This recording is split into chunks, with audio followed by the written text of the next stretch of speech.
Kembali lagi bersama kami di Metro Siang. Ratusan ikan hiu di Penangkaran Karimun Jawa, Jawa Tengah dilaporkan mati secara misterius. Mereka mati mendadak tanpa diketahui secara pasti penyebab kematiannya. Dilansir dari mediaindonesia.com, pemilik penangkaran yang mengaku terkejut dengan kejadian ini langsung melaporkannya kepada Polda Jawa Tengah.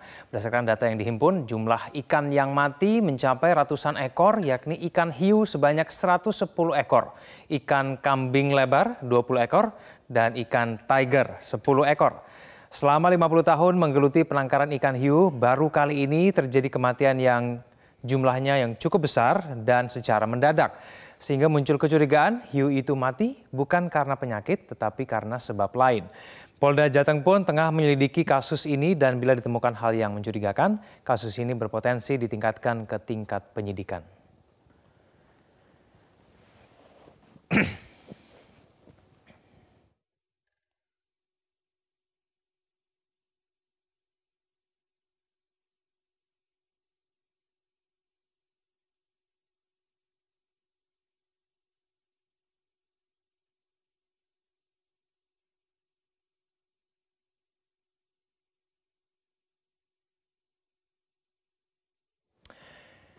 Kita saat ini telah bersama dengan aktivis Save Shark Indonesia, Riani Jangkaru, melalui sambungan Skype. Mbak Riani, selamat siang.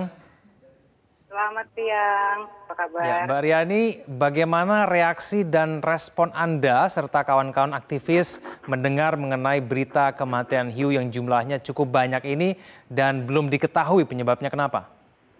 Oke, pertama-tama ini sangat konyol ya, karena kan dari situasinya sendiri, tanggal 8 Juni 2018, Kepala Balai Taman Nasional Karimun Jawa sudah memperingatkan pemilik penangkaran dalam tanda kutip itu untuk menutup kegiatan wisata hiunya. Pertama kalau kita bicara soal kalau bicara dia bilang soal pelestarian.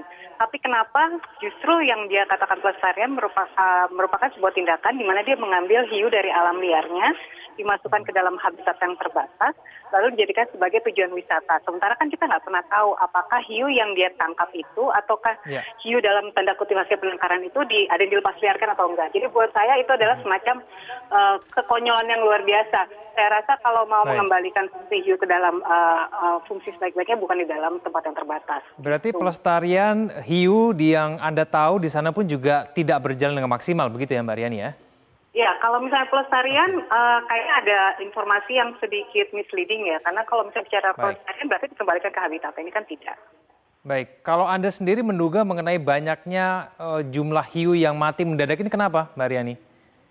Kalau saya pribadi saya tidak mau menduga-duga, jadi lebih baik menunggu hasil dari lab saja jatuhnya seperti apa. Tapi mudah-mudahan ini bisa membuka mata kita semua bahwa kegiatan ini sebaiknya dilakukanlah di alam bebas, bukannya di tempat yang terbatas, karena sejatinya bukan seperti itu. Baik, kalau mengacu pada kebiasaan dan juga mungkin pengalaman Anda, kalau ada kematian hiu dengan jumlah banyak ini, apakah ini bisa langsung ataupun kuat dugaannya ada pelanggaran di sana? Mungkin sih, karena memang tidak pernah terjadi seperti itu. Biasanya hubungannya dengan habitat yang kotor ya. Oke. Kalau karena alam sendiri susah masuk logika ya Mbak Riani ya, ini kematian dengan jumlah besar ini ya? Logikanya begitu. Baik, Mbak Riani sendiri langkah Anda dan juga rekan-rekan aktivis Save Shark Indonesia dalam kasus ini, apakah yang akan Anda lakukan ke depannya? Sejauh ini sih yang kami lakukan harus tetap saja menunggu hasil dari lab untuk berita selanjutnya. Tapi yang bisa kami lakukan pada saat ini yang pasti adalah untuk mengencourage teman-teman ketika mau berwisata di alam bebas, terutama wisata yang berhubungan dengan biota laut, lakukanlah di alam bebas, bukan di tempat yang terbatas. Kita nggak pernah tahu apa yang akan terjadi ke depannya ketika kita membuat hewan liar di dalam lingkup terbatas. Ini adalah salah satu contohnya. Baik, Mbak Riani terima kasih telah bergabung bersama kami di Metro Siang. Selamat siang. Selamat siang, terima kasih.